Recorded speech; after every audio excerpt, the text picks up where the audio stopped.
عزیز دوستوں، بزرگوں اور بھائیوں، ہماری زندگی کے اندر ایک اہم پہلو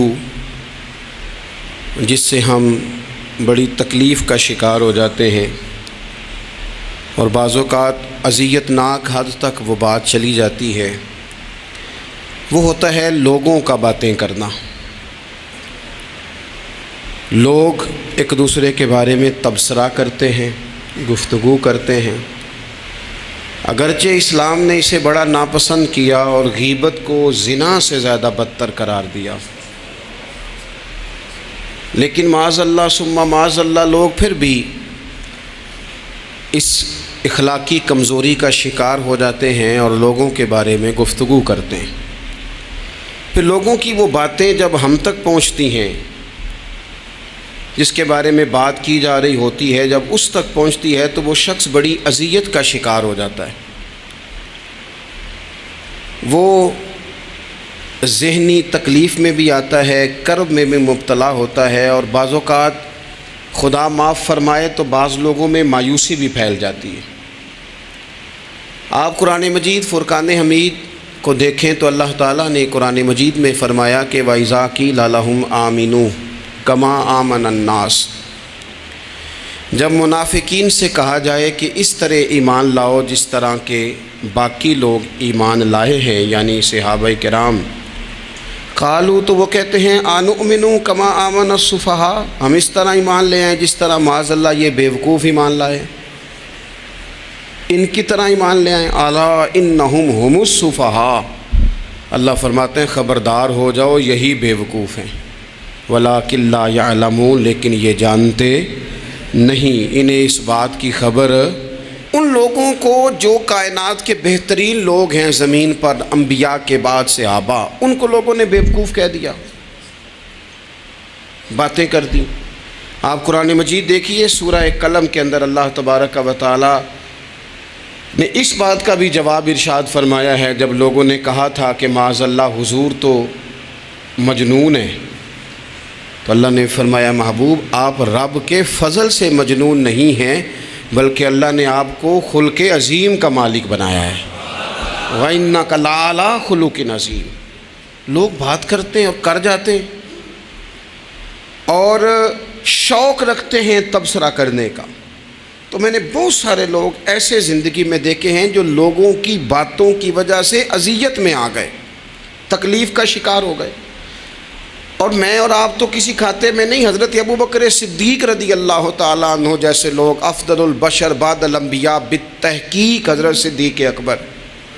آپ قرآن مجید 30ویں پارے کی تلاوت میں یہ بات دیکھیں گے کہ جب حضرت ابوبکر صدیق نے غریب غلاموں کو خرید کر آزاد کرنا شروع کیا، حضرت بلال حبشی کو، حضرت عامر بن فہیرہ کو اور کچھ غلاموں کو خرید کر آزاد کیا، تو لوگ کہنے لگے کہ یہ بلال نے کبھی کوئی احسان کیا ہوگا ابو بکر پر، تبھی تو خرید کے آزاد کیا ہے، ورنہ کیا ضرورت تھی اتنے پیسے لگانے کی، کوئی تو بات ہوگی۔ اللہ تعالیٰ نے اس کا بھی قرآن مجید میں اعلان فرمایا ابو بکر نے جو کیا ہے رب کی رضا کے لیے کیا ہے۔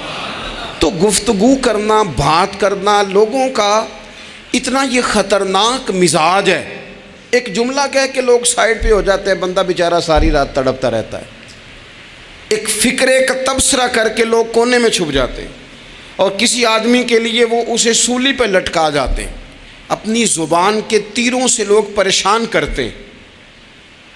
پہلے تو اللہ سے یہ معافی مانگیں کہ رب اس جرم سے ہمیں محفوظ فرمائے۔ اور اب تو لوگوں کی زبانیں اتنی لمبی ہو گئیں کہ وہ صحابہ تک چلی گئی ہیں، اہل بیت نبوت تک چلی گئیں۔ تبصروں کے شوق میں لوگوں نے یہ دیکھا ہی نہیں کہ میری حیثیت کیا ہے اور میں بات کس کی کر رہا ہوں، میری اوقات کیا ہے اور میں تبصرہ کس پہ کر رہا ہوں۔ بے باک ہونا اور بات ہے اور بدتمیز ہونا، ان دونوں میں فرق ہوتا ہے۔ تو میرے عزیز، ایک تو اس سے پرہیز کریں، اور پھر دوسرا، اب ہوتا کیا ہے، ہم اس کا نفسیاتی اثر لیتے ہیں، ہم اس کا اثر لیتے ہیں۔ میں اکثر کہتا ہوں سارے لوگ ہی کانوں کے کچے ہوتے ہیں، کچھ تھوڑے زیادہ ہوتے ہیں، کچھ تھوڑے کم ہوتے ہیں، اور بعض لوگ کہتے ہیں اتنے لوگ فلانے بندے کی بات مانتے ہیں۔ تو میں نے کہا دنیا میں تو آج بھی کافر زیادہ ہیں، کافر زیادہ ہیں، شیطان کے پیروکار آج بھی تو زیادہ ہونا کوئی حق کی دلیل ہے ہمیشہ؟ یہ کیا بات ہوئی کہ فلانے کی اتنے لوگ بات مانتے ہیں؟ یہاں تو میں نے یہ دیکھا ہے اس معاشرے میں کہ جھوٹے سے جھوٹا آدمی، اس کے بھی فالوور ہوتے ہیں، دغے باز سے دغے باز بندہ، اس کے بھی گویوں کے فالوور، اداکاروں کے فالوور، فلانے کے فالوور۔ اس کا یہ تو بھئی انسان کا مزاج ہے، ہر بندہ کانوں کا کچا ہے، کوئی تھوڑا زیادہ کچا ہے، کوئی تھوڑا کم کچا ہے، تو باتیں تو ہوگی، لوگ منہ میں زبان رکھتے ہیں تو گفتگو تو کریں گے۔ اب یہ اثر لینے والے پہ ہے کہ وہ اس کا اثر کس طرح کا لیتا ہے۔ ہمارے ہاں بڑے بڑے سمجھدار لوگ نفسیاتی ہو جاتے ہیں، بڑی بڑی سمجھدار خواتین نفسیاتی ہو جاتی ہیں، میری ساس باتیں کرتی ہے، میری نند باتیں کرتی ہے، مجھے فلانا باتیں کرتا ہے، مجھے فلانا۔ بھائی باتیں، جس کے منہ میں زبان ہے اس نے بات تو کرنی ہے۔ اب آپ نے کیوں یہ دعویٰ کر لیا ہے کہ آپ اتنے اونچے چلے جائیں کہ آپ کو بات ہی کوئی نہ کرے؟ کیا حرج ہے اس میں؟ اگر کوئی آپ کو بات کر دے تو کیا ہیں ہم؟ کسی نے کر لی تو پھر کیا ہوا؟ اس کا اتنا اثر قبول کرنا کہ ساری رات سونا ہی نہ، پریشان ہو جانا۔ اور بعض لوگ ایسے ہیں جنہیں اتنی باتیں نہیں ہوتی جتنی انہیں ٹینشن ہوتی ہے، یعنی وہ دو بندے کونے میں کھڑے ہیں تو میری ہی بات کر رہے ہیں، اور بھائی وہ اتنا اہم نہیں ہے، انہیں کوئی اور کام بھی ہو سکتا ہے، تیری بات ہی انہوں نے کرنی۔ بلا وجہ لوگ سمجھتے ہیں کہ میں بڑا اہم آدمی ہوں، وہاں بھی مجھ پہ تبصرہ ہو رہا ہے، یہاں بھی ہو رہا ہے۔ اس پہلو سے باہر آئیں، اس کمپلیکس سے نکل آئیں۔ ابن حزم کہتے ہیں کہ مصر میں ایک تاجر بڑا کامیاب ہو گیا تھا، بڑا کامیاب تاجر ہو گیا۔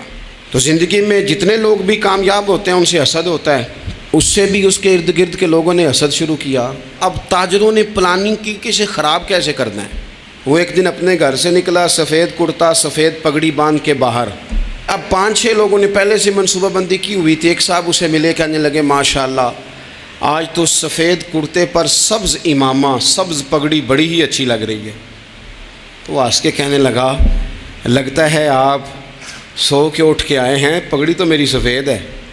اس نے کہا چلو پگڑی تو سبز ہی ہے، باقی آپ نہیں مانتے تو آپ کی مرضی۔ وہ آگے بڑھا، تو اب چونکہ پلاننگ تھی تو ایک شخص اور ملا، اس نے کہا کیا بات ہے، سفید کرتے پر آپ کا پیلے رنگ کا امامہ کیا جچتا ہے۔ اس نے کہا یار کو خدا کا خوف کر، ہنس کے کہا کیا ہو گیا، تیری اینک کا نمبر تو نہیں تبدیل ہونے والا ہوا؟ اور بھائی میں نے تو سفید کرتا اور سفید ہی امامہ باندھا ہے۔ اب 2-3 لوگوں کی دفعہ تو وہ مسکرایا، لیکن وہ ڈھیر سارے لوگوں نے منصوبہ بندی کی تھی۔ وہ جب چوتھے کے پاس گیا تو اس نے بھی کہا کہ کیا بات ہے سفید کرتے پر پیلے رنگ کے امامے کی۔ اس نے کہا پیلا کہاں ہے؟ اب وہ غصے ہونے لگا۔ اب وہ چھٹے کے پاس گیا تو اس نے کہا جناب کیا بات ہے سفید کرتا اور کالا امامہ۔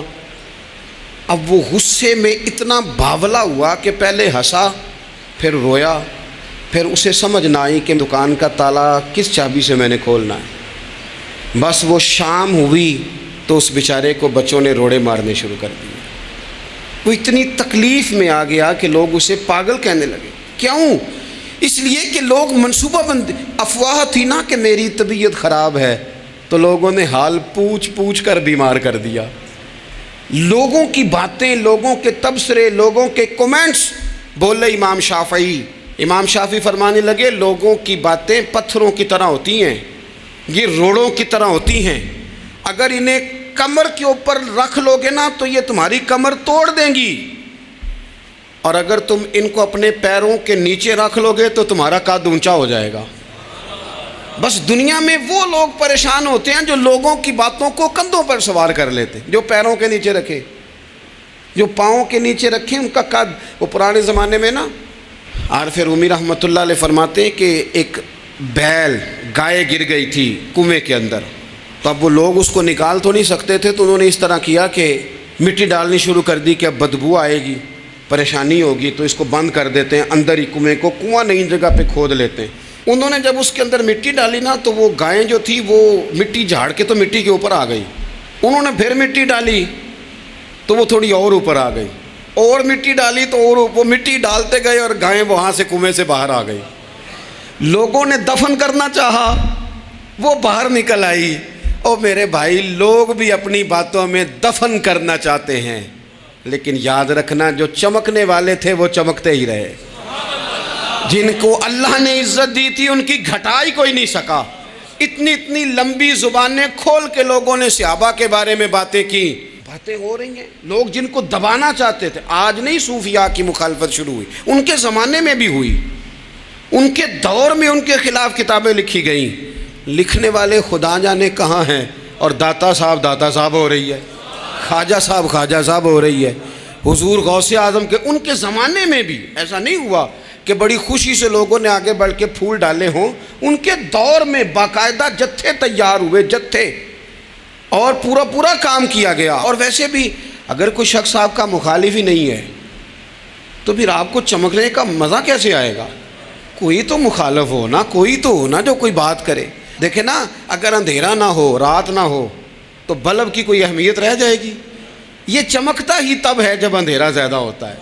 ہم کہتے ہیں اندھیرا ہو گیا، اور بھائی تجھے چمکنے کا موقع دیا ہے اندھیرے نے، تجھے اس نے عروج دیا. تندی باد مخالف سے نہ گھبرا اے عقاب، یہ تو چلتی ہے تجھے اونچا اڑانے کے لیے. تو باتوں سے پریشان نہ ہو. میں نے کہا کہ اگر آپ باتوں کا پہاڑ بنا کے اوپر سوار ہو جائیں گے نا تو قد اونچا کریں گی باتیں. جو بندہ ڈسکس ہونے لگ جاتا ہے وہی تو مشہور ہوتا ہے، اسی کی تو بات ہوتی ہے. دیکھیں کیا ہوتا تھا بھلا مکے میں.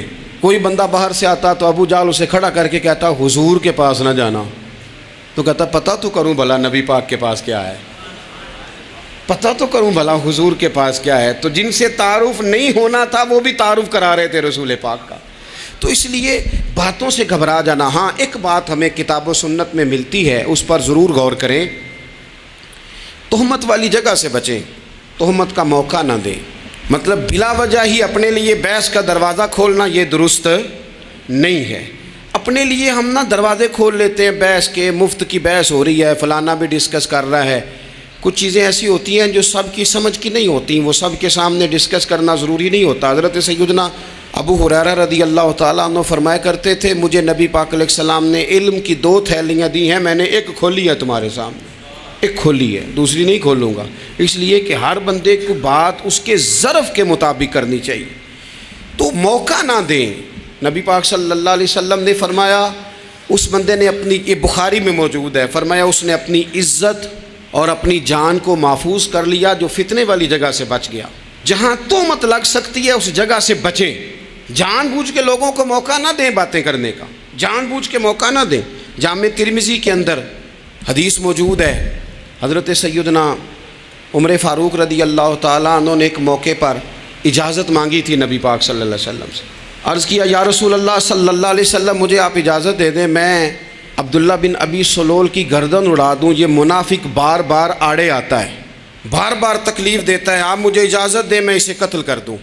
تو اب وہ چونکہ کلمہ پڑھتا تھا، ساتھ تو رہتا ہی تھا نا، بہت سارے لوگ اسے مسلمان جانتے تھے. تو حضرت سیدنا عمر فاروق رضی اللہ تعالیٰ عنہ نے اجازت چاہی کہ یا رسول اللہ صلی اللہ علیہ وسلم اگر آپ مجھے اجازت دے دیں، یہ ترمذی میں موجود ہے، یعنی آپ اس جگہ سے بچیں جہاں تہمت لگ سکتی ہے، جہاں بلا وجہ کسی شخص کو شر پھیلانے کا موقع مل سکتا ہے. یا رسول اللہ مجھے اجازت دے میں عبداللہ بن ابی سلول کی گردن اڑا دوں. تو نبی پاک صلی اللہ علیہ وسلم نے فرمایا کہ عمر اگر میں تمہیں ایسا کرنے کی اجازت دوں گا تو لوگ کہیں گے کہ وہ اپنے قریبیوں کو انہوں نے مروانا شروع کر دیا ہے، ساتھ والوں کو ہی مروانا شروع، لوگ تو اسے مسلمان سمجھتے ہیں. تہمت والی جگہ سے. بلکہ بخاری شریف میں اسی طرز کا ایک اور پیغام بھی ہمارے لیے موجود ہے. یہ جو حرم شریف آج ہمارے سامنے ہے نا، بیت اللہ شریف، اس میں ایک پیچھے مقام ہے جس کو حتیم کہا جاتا ہے. یہ خانہ کعبہ کا حصہ ہے. حضور صلی اللہ علیہ وسلم کے اعلان نبوت سے پہلے جب قریش مکہ نے اسے تعمیر کیا نا دوبارہ سے، تو انہوں نے چندے کا کوئی اس طرح کا مزاج بنایا تھا کہ اس بندے سے پیسے لینے ہیں جس کے بالکل ہی جائز ہوں. اس ترتیب سے انہوں نے خانہ کعبہ کی تعمیر کی کہ پھر وہ ساری تعمیر نہ کر سکے، حتیم باہر رہ گیا. تو نبی پاک صلی اللہ علیہ وسلم نے ایک دن فرمایا، بخاری میں موجود ہے، حضور فرمانے لگے عائشہ اگر تمہاری قوم جاہلیت کے قریب نہ ہوتی، کیونکہ ابھی قریب جاہلیت چھوٹی ہے نا، ابھی لوگوں نے کلمہ پڑھنا شروع کیا ہے، فرمایا اگر یہ جاہلیت کے قریب نہ ہوتے تو میں کعبے کو انہی بنیادوں پر دوبارہ بنا دیتا جن بنیادوں پر حضرت ابراہیم علیہ السلام نے بنایا تھا.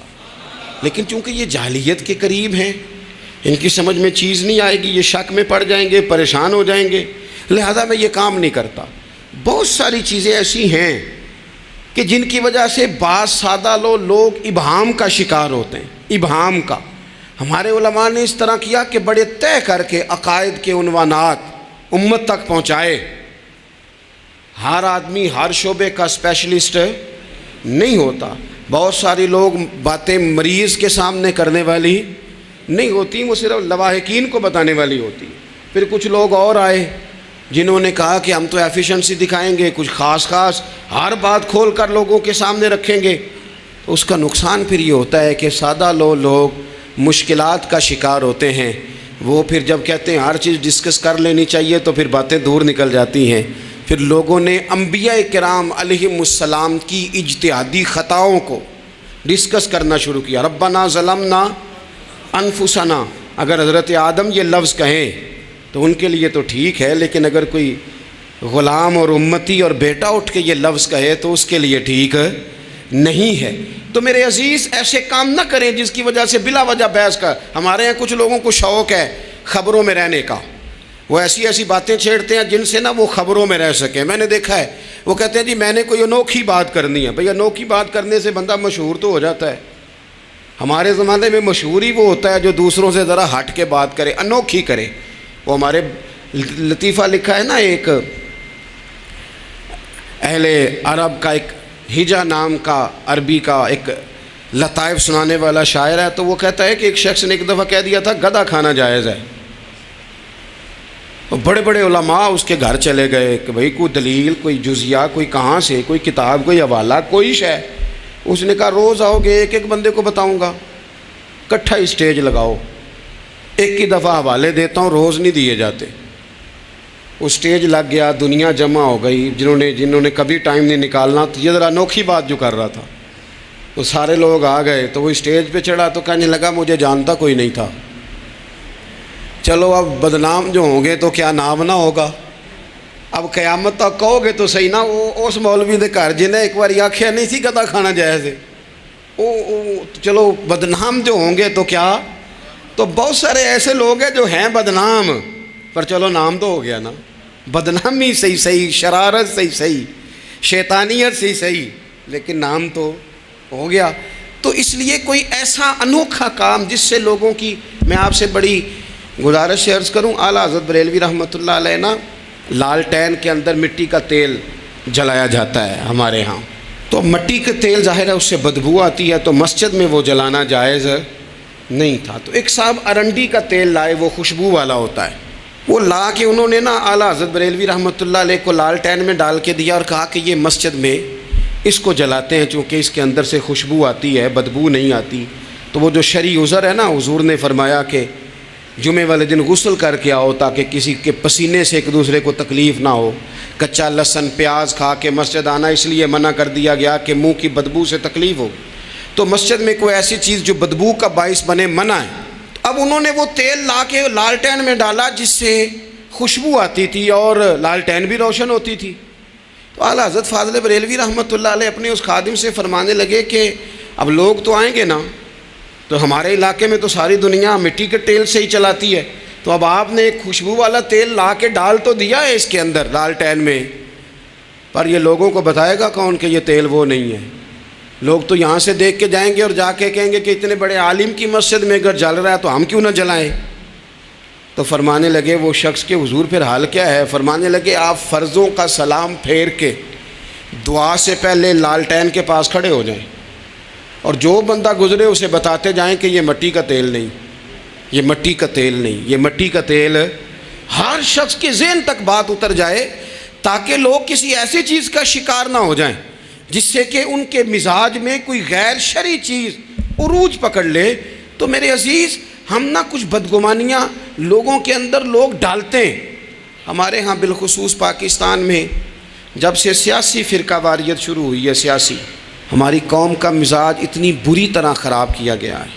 ہمارے نوجوان بچے جو بڑے سنجیدہ پڑھے لکھے، ان کی گفتگو اپنے سیاسی مخالف کے بارے میں اتنی لوز کر دی گئی ہے، اتنی کمزور کر دی گئی، اتنی خوفناک کر دی گئی ہے کہ اس طرح تو کبھی نہیں ہوا تھا۔ یہ مزاج جو لوگوں کو دیا جا رہا ہے، قومیں اپنے اخلاق کے طور پر زندہ رہتی ہیں۔ بد اخلاقیاں کبھی بھی انسانوں کو اونچا کر سکتی پیچھے رہ جاتے ہیں لوگ۔ تہذیب کسی سوسائٹی کا حسن ہوتا ہے، اور اگر ایک سیاسی مخالف کے لیے آپ کا یہ والا مزاج بن جائے، اپنے سیاسی قد کو اونچا کرنے کے لیے آپ ان چیزوں کا سہارا لیں، یہ درست نہیں ہے۔ اخلاقی رویے میں کہوں گا کسی بھی سیاسی جماعت سے وابستگی ہے وہ 100% رکھے جو اس کی سمجھ میں آتی ہے، لیکن اپنے اخلاقی مزاج کو کبھی کمزور نہ ہونے دے، اخلاقی رویہ کبھی کمزور نہ ہونے دے۔ یہ کیسے ہو سکتا ہے؟ دیکھیں ابو جہل، ابو لہب، عتبہ، عتیبہ، شیبہ، وہ وہی باتیں کر سکتے تھے جو ان کے مزاج کی تھیں، جو آج تک لوگ کسی بھی دیندار کے بارے میں کرتے ہیں۔ تو انہوں نے وہی باتیں آ کے کی تھی جناب ابو طالب کے ساتھ۔ انہوں نے کہا تھا کہ اگر معاذ اللہ ان کو دولت چاہیے تو ہم دیتے ہیں۔ بڑے سے بڑے مخلص آدمی پر آج لوگ دعویٰ نہیں کرتے کہ دولت کے لیے لگا ہوا ہے، انہوں نے کہا دولت چاہیے تو دیتے ہیں، اگر کسی خاتون سے نکاح کرنا چاہتے ہیں تو کرا دیتے ہیں، سرداری چاہیے تو دے دیتے ہیں۔ اب یہ سوچ ہی اتنی ہے، اس سے آگے جاتی نہیں۔ وہ معاذ اللہ حضور کے بارے میں اور بھی باتیں کرتے، یہ شاعر ہیں، یہ جادوگر ہیں، یہ فلاں ہیں، لیکن میرے نبی پاک علیہ الصلوۃ والسلام نے کبھی بھی ان کی ذاتی زندگی کو ڈسکس نہیں کیا، کبھی نہیں کیا۔ ابو جہل شراب پیتا تھا، لیکن حضور نے کبھی سوسائٹی میں یہ بات لوگوں کے سامنے بیان نہیں کی۔ وہ لوگوں کے پیسے دبا لیتا تھا، کئی جگہوں پہ حضور نے پیسے نکلوا کے دیے، لیکن جگہ جگہ گلی گلی کھڑے ہو کے حضور نے یہ نہیں فرمایا کہ یہ اس طرح کا ہے۔ آپ اپنے مخالفین کے بارے میں ضرور کلیم کریں، ثبوت کے ساتھ ضرور بات کریں، یہ ضروری ہے، لیکن آپ کا رویہ اتنا گھرا ہوا نہیں ہونا چاہیے کہ لوگ سمجھیں کہ یہ قوم تو اخلاق سے ہٹ گئی ہے۔ آپ اختلاف کریں، لیکن اختلاف کے بھی آداب ہوتے ہیں۔ اس ادب کے دائرے کے اندر رہ کے صحابہ کے بیچ بھی رائے کا اختلاف ہو جاتا تھا، ہو جاتا ہے، ہو جایا کرتا ہے۔ حضور اس اختلاف کو قبول کرتے، بھئی ہو جاتا ہے رائے کا اختلاف اپنوں میں، لیکن اس کے اندر انسان توہین پہ اتر آئے، اس کا لہجہ اس طرح کا ہو جائے جس طرح کی بازاری گفتگو کی جاتی ہے، تو محسوس ہوتا ہے کہ یہ تربیت کا فقدان ہے، یہ لہجے باوقار لوگوں کے نہیں ہوا کرتے۔ لہجے کو کبھی برا نہ ہونے دیں، انداز کو، لوگ آپ کو چھیڑیں گے، اپنی جگہ پہ کھینچ کے لانے کی کوشش کریں گے، بڑا کچھ لوگ کریں گے، لیکن آپ اپنی جگہ سے آپ تبدیل نہیں ہوں گے۔ آپ کہیں گے یار میرا ایک معیار ہے، میری ایک حیثیت ہے، میں اپنی حیثیت چھوڑ سکتا؟ میں اپنی حیثیت نہیں چھوڑ سکتا۔ ہر بندے کو آپ ڈسکس کریں گے، تو تہمت والی جگہ سے ضرور بچیں، بدگمانی سے ضرور بچیں، لیکن ہر شخص کو اس کے معیار کے مطابق اتر کا جواب دینا یہ باوقار لوگوں کا سٹیٹس نہیں ہوتا۔ وہ کہتے ہیں جا بات کر، جا کے تو کون ہوتا ہے تیری بات کرے، اب ہم ہر شخص کے منہ لگیں، یہ کیسے ہو سکتا ہے؟ نبی پاک صلی اللہ علیہ وسلم گزر رہے تھے، صحیح بخاری میں موجود ہے، آپ کی اہلیہ حضرت صفیہ رضی اللہ تعالیٰ عنہ آپ کے ساتھ تھیں، رات کا وقت تھا، حضور گزر رہے تھے، تو صحابہ کچھ کھڑے تھے، تو حضور نے ایک کو بلا کے کہا کہ یہ میری بیوی ہیں، صفیہ ہیں۔ عرض کرنے لگے حضور مجھے میری ماں روئے، میں کوئی آپ کے بارے میں بدگمانی کرتا؟ تو حضور نے جواب میں کیا کہا؟ محبوب فرمانے لگے جس طرح رگوں میں خون گردش کرتا ہے نا، شیطان بھی اسی طرح ہی گردش کرتا ہے۔ گویا حضور بتا رہے ہیں کسی وقت بھی بدگمانی پیدا کر دیتا ہے۔ میں تمہیں بتا رہا ہوں کہ اپنی اہلیہ کے ساتھ جا رہا ہوں، میری بیوی ہے، کوشش کریں کہ آپ اس جگہ سے بچیں جہاں باتیں ہو رہی ہوں۔ اور اس پہلو پہ تیسری گزارش اس عنوان پر یہ ہے کہ اگر کسی کے بارے میں باتیں ہو رہی ہوں تو فٹافٹ اس کا حصہ بننے کی کوشش نہ کریں، بلکہ آپ کے پاس جب تک کوئی شرعی ثبوت نہیں ہے تب تک آپ اس بات کا حصہ نہ بنیں۔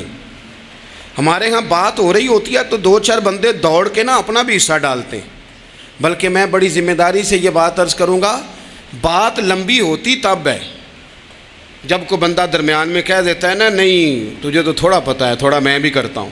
وہ کئی دفعہ وعدہ معاف گواہ بن جاتا ہے، جا کے دوسروں کو خبر کرتا ہے اس نے یہ کہا ہے، حالانکہ بندہ اس سے پوچھے کہ اگر انہوں نے کہا تھا تو اتنا سجن تھا تو وہاں جواب دے کے کیوں نہیں آیا؟ تجھے چاہیے تھا وہیں جواب دیتا، وہیں جا کے جواب دے دیتا۔ ایک بزرگ کی خدمت میں ایک دفعہ حاضر تھا، ایک بڑے عالم تھے، تو ان کے پاس آ کے ایک شخص نے کہا کہ فلاں آدمی آپ کے بارے میں یہ بات کر رہا تھا، تو وہ ہنس پڑے، فرمانے لگے پھر آپ کہاں تھے؟ کہنے لگے میں وہیں تھا۔ فرمانے لگے میرا اور آپ کا رشتہ کس طرح کا ہے؟ کہنے لگا جی میں تو شاگرد ہوں، ارادت مند ہوں۔ تو فرمانے لگے پھر آپ میرے پاس سوال لے کے آ گئے ہیں، آپ نے وہاں جواب کوئی نہیں دیا۔ فرمانے لگے اب تو میرے سامنے بیٹھ، پہلے اس سوال کا جواب میں تجھے دوں، پہلے تجھے قائل کروں، اگر تو قائل ہوتا نا تو پھر تو یہ بات لے کے میرے پاس نہ آتا، پھر تو وہاں تو کلیئر کر آتا، تیرے اندر کجی ہے، تو بات کا حصہ بنا ہے، اور میرے نزدیک اس سے بڑا تو مجرم ہے کہ تو نے بات کو سنا ہے، وہ تو کوئی ہے، اور تو اپنا تھا، تو نے اپنا ہو کے یہ باتیں سنی، تو نے ہاں کی، تو وہاں بیٹھا رہا، تو اپنا تھا۔ اور حضور نے فرمایا محبت تو بندے کو اندھا بہرا اور گونگا کر دیتی ہے، جو کسے دا عاشق ہوئے ہوتے گل اسے دی کردا ہے، 100 مکر بہانے کر کے او دے ہی مرنے مردا ہے۔ تو نے سن کیسے لی؟ تیرے کانوں نے گوارا کیا؟ پہلے تو مطمئن ہو نا، تو اگر مطمئن ہوتا تو بات آگے وہیں جواب دے کے آتا، جب تو ہی غیر مطمئن ہے تو میں کسی اور کو کیا جواب دوں؟ تو مدد کریں اپنے بھائی کی اس معاملے میں کہ اگر آپ کلیئر ہیں تو پھر آپ اسے وہیں کلیئر کریں، کہیں یار میری بات سن، یہاں تک تو بات ٹھیک ہے، اس بات کا میں گواہ ہوں، یہ ہو سکتی نہیں۔ اور نبی پاک کا یہ طریقہ ہے، مسند امام احمد بن حنبل میں حدیث موجود ہے، حضرت عبداللہ ابن مسعود رضی اللہ تعالیٰ عنہ، کمال آدمی حضرت عبداللہ ابن مسعود، حضور نے فرمایا عبداللہ ابن مسعود سے قرآن سیکھا کرو، یہ اسی طرح پڑھتے ہیں جس طرح میرے اوپر نازل ہوا تھا۔ حضرت عبداللہ ابن مسعود کو نبی پاک علیہ السلام نے فرمایا درخت پہ چڑھ کے ذرا میرے لیے مسواک تو اتار دو۔ حضرت عبداللہ ابن مسعود کی پنڈلیاں پتلی پتلی تھی، ٹانگیں پتلی تھیں، وہ درخت پہ چڑھے، ہوا چلی تو کپڑا تھوڑا ہٹ گیا تو بعض لوگ ان کی پتلی پنڈلیوں کا مذاق اڑانے لگے، معاذ اللہ، دیکھو کیسی باریک باریک پنڈلیاں ہیں، کیا انداز ہے۔ اب حضور بیٹھے ہیں نا، تو انہوں نے جو بات کی تھی وہ بات بھی درست تھی، پنڈلیاں واقعی پتلی تھیں، اور کوئی بھی اس انداز میں دیکھتا تو شاید مسکراتا۔ جب انہوں نے کہا نا دیکھو پتلی پنڈلیاں، تو حضور نے ہمارے لیے طریقہ کیا چھوڑا، ہمارے لیے سیرت کیا چھوڑی۔ حضور سید عالم فوراً ارشاد فرمانے لگے، نبی پاک فرمانے لگے چپ کرو، تم میرے عبداللہ کی پنڈلیوں کو پتلا پتلا کہہ رہے ہو نا، قیامت کے دن جب میزان لگے گا اور ان پنڈلیوں کا تمہیں وزن پتہ چلے گا، پھر پتہ چلے گا میرے عبداللہ کی شان کیا ہے۔ یہ بڑی وزنی پنڈلیاں ہوں گی، جب ان کا میزان پر وزن تو لگے تو آپ دفاع کریں۔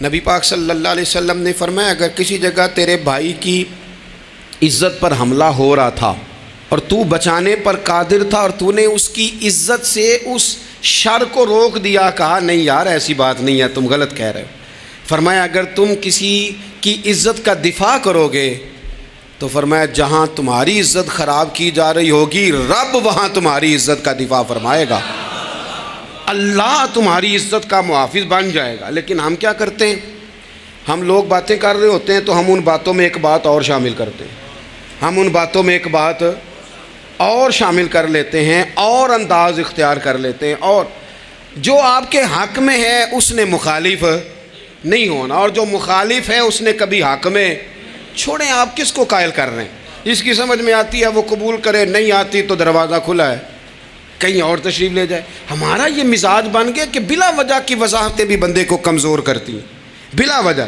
ہم کمزور پڑ جاتے ہیں، تھوڑے بے نیاز ہو جائیں، چھوڑیں کچھ بے نیاز بنے، طبیعت کوئی بے نیاز، ہم نہ بے نیاز نہیں ہوتے، ہر بات کو سوچتے ہیں، ہر بات کی وہ جی وہ فلانے نے پتہ کیا کہا ہے، تو بڑی معذرت سے بالخصوص خواتین کا مسئلہ ہوتا ہے، وہ کہتے ہیں پوری دسو، نہیں دسو نے آخیا کی، بھئی آپ نے کیا کرنا ہے، اس کے لیے پھانسی کا حکم لگانا ہے آپ نے، چھوڑ دیں، بات ہو گئی ختم ہو گئی۔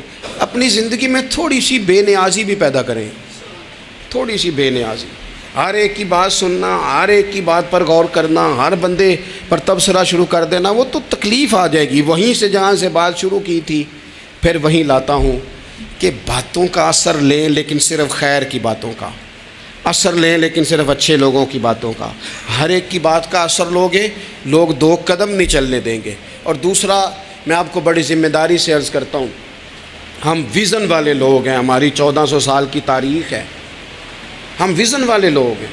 یہ نہیں ہے کہ ادھر ایک بندہ آیا تو تھوڑی سی ہم اس کے پیچھے چلے جائیں گے، پھر کل ایک اور آئے گا تو تھوڑا سا اس کے پیچھے چلے جائیں گے۔ یہ تو وہ لوگ ہوتے ہیں جن کے پیچھے بنیاد نہیں ہوتی، اور جن کی پوری بنیادیں ہونا، وقت زیادہ ہو گیا ورنہ میں آپ کو اپنی سند پڑھ کے بتاتا کہ ہماری سند امام بخاری تک کیسے جاتی ہے اور امام بخاری کی رسول پاک تک کیسے جاتی ہے۔ یہ تو ایک تسلسل ہے، تو اس لیے بڑی جلدی آزمائش کا شکار نہ ہوا کریں۔ باتیں کس لیے ہیں؟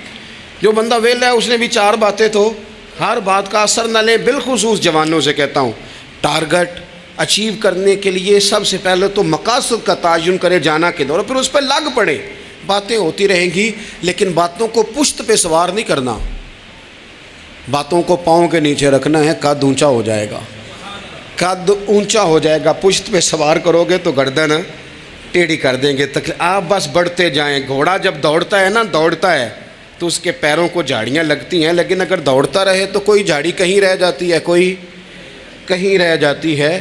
باقی مخلوق کرتی ہے باتیں، وہ کرتی رہے گی، آپ آگے بڑھیں، سفر کرتے رہیں۔ سفر بہت سارے باتیں کرنے والے وہیں رہ جاتے ہیں اور کام کرنے والے کہیں کے کہیں پہنچ جاتے ہیں۔ باتیں کرنے والوں میں سے نہ ہوں، کام کرنے والوں میں سے ہوں۔ اللہ توفیق عطا فرمائے۔ آخر دعوانا الحمدللہ رب العالمین۔